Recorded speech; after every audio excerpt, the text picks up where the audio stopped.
നമസ്കാരം. ഇന്നലെ വല്ലപ്പുഴ അഖിലേന്ത്യാ ഫുട്ബോൾ മത്സരത്തിൽ ഒരു എന്താ പറയുക ഗ്രൗണ്ടിൻ്റെ ഗാലറിയുടെ ഒരു സൈഡ് മുഴുവൻ പൊട്ടിച്ചാടി. അത് എന്താ പറയുക കാണികളുടെ 1000 കാണികളെ കൊള്ളുന്നിടത്ത് 10,000 കാണികളെ കയറ്റുകയാണ്.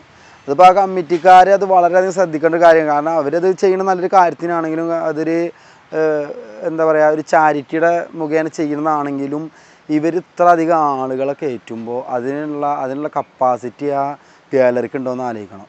അത് വളരെയധികം പ്രശ്നമാണ്. കാരണം നമ്മളെ കൂട്ടുകാരൻ്റെയൊക്കെ കൈ കിടന്നു. അങ്ങനെ ഒരുപാട് ആളുകൾക്ക് ഇതിൽ പരിക്ക് പറ്റി. ഇങ്ങനെ ഇത് വളരെയധികം സൂക്ഷിക്കാതെ ഒരു എന്താ പറയുക ഒരു ആർക്കോ വേണ്ടിയിട്ട് ഇത് ലാഭം ഉണ്ടാക്കണം, ഇതെങ്ങനെയും ചെയ്തിട്ട് കളി വിജയിപ്പിച്ച് ലാഭം ഉണ്ടാക്കണം എന്നുള്ള രീതിയിലാണെങ്കിൽ ഇത് എന്താ പറയുക മേഖല തന്നെ അത് ഭയങ്കരമായിട്ട് ബാധിക്കും. ഇനി ഇത് മുതൽ ഇപ്പോൾ ഇതിങ്ങനെ സംഭവിച്ചു. ഇപ്പോൾ ഇന്നലെ റമീസ് എടപ്പാളത്തെ കാര്യം മറ്റേ ഒരു വീഡിയോ ഉണ്ടായിരുന്നു. അപ്പോൾ ഇതിങ്ങനെ സംഭവിച്ച സ്ഥിതിക്ക് ഇനി റെസ്ട്രിക്ഷൻസ് വരും. ഇനി ഒരുപാട് ചെറിയ ഒരു അഖില കേരള നടത്താനും ചെറിയൊരു ടൂർണമെൻറ്റ് നടത്തുന്ന ആളുകൾ വരെ ഇതിൽ കുടുങ്ങാൻ പോവുകയാണ്. കാരണം ഇവർ ഈ പ്രവൃത്തി കാരണം മൊത്തത്തിൽ ട്രാപ്പാവും. ഇനി ഒരുപാട് നിയമങ്ങൾ വരും. ഇതിങ്ങനെ പറ്റൂല, അങ്ങനെയാണ് ഇങ്ങനെയാണ് പറഞ്ഞിട്ട് ഒരുപാട് നിയമങ്ങൾ ഇതിൽ വരും. അപ്പോൾ അതിൽ സാധാരണ കളി നടത്തുന്ന ഒരു നാട്ടിൻപുറത്തൊരു ടീം വരെ ഈ അഖിലേന്ത്യ എന്ന് പറയുമ്പോൾ അതിൻ്റെ ഫണ്ടും കാര്യങ്ങളൊക്കെ അത്ര അധികം ഹ്യൂജ് എമൗണ്ടുള്ളൊരു പരിപാടിയാണ്. പക്ഷേ ഒരു സാധാ കളി നടത്തുന്നവർ വരെ ഈ ഒരു ട്രാപ്പിൽ പെടാൻ പോവുകയാണ്.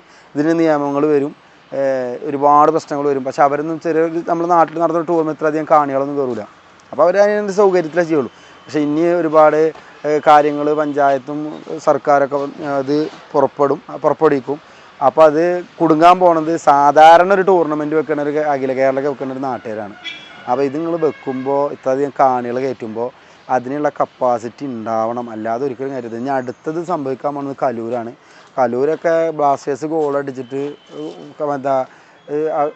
മറ്റേ കാണികളെ ആഹ്ലാദിക്കുന്ന സമയത്ത് ഗ്രൗണ്ട് ഗാലറി മുഴുവൻ ഇളകാണ്.